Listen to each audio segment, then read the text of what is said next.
Now, Apple just launched the all-new iPhone Air. And while it's the thinnest iPhone ever, I want to start today's video a little differently.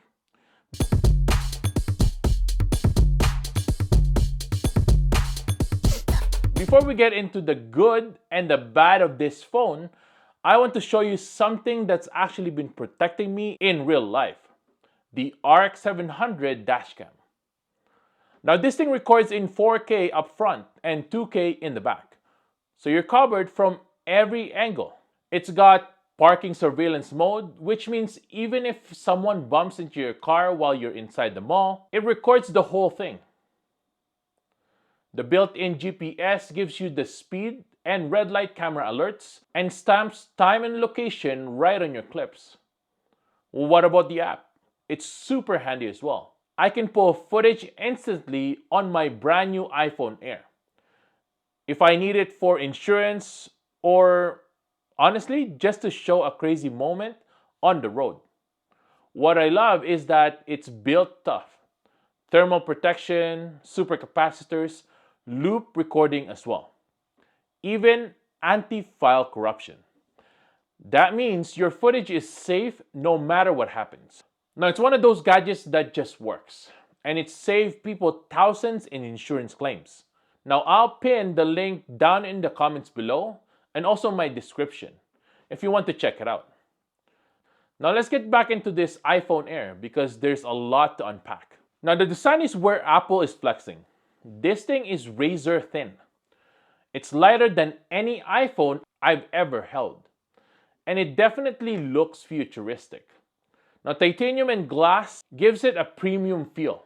But honestly, it kind of feels fragile. There's barely any space inside, which means two things. Worse in cooling, worse battery and performance. Now the screen is classic Apple. It's bright, colorful, and super sharp. Now it's nice for watching movies or scrolling through TikTok. Now under the hood, the Air has the brand new Pro chip. And it's blazing fast.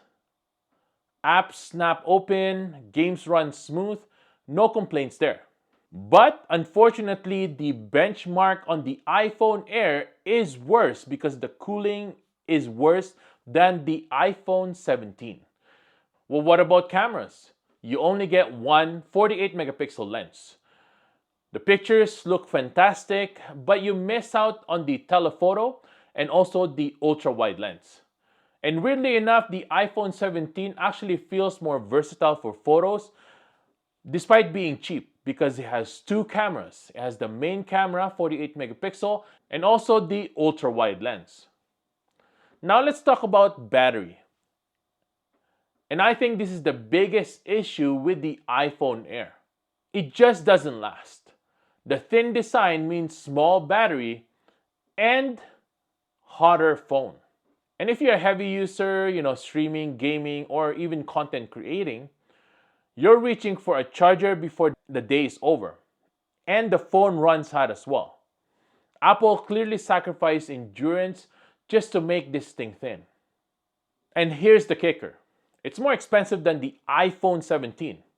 So if you're paying more for less battery, fewer features, and one less camera, the design is gorgeous, but the trade-offs are hard to ignore. So, what's the final verdict? The iPhone Air, I think, is futuristic, but it's not practical. It's a phone for bragging rights, not for real-life scenarios.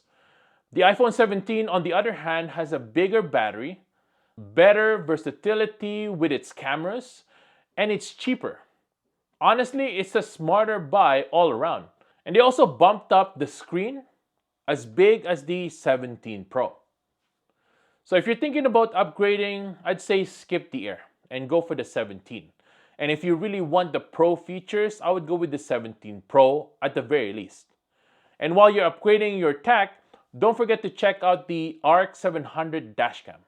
It's one of those devices that pays for itself the first time you need it.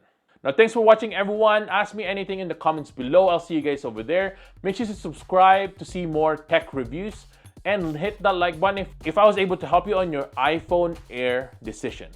Thanks for watching, and I'll see you guys in the next one. Peace!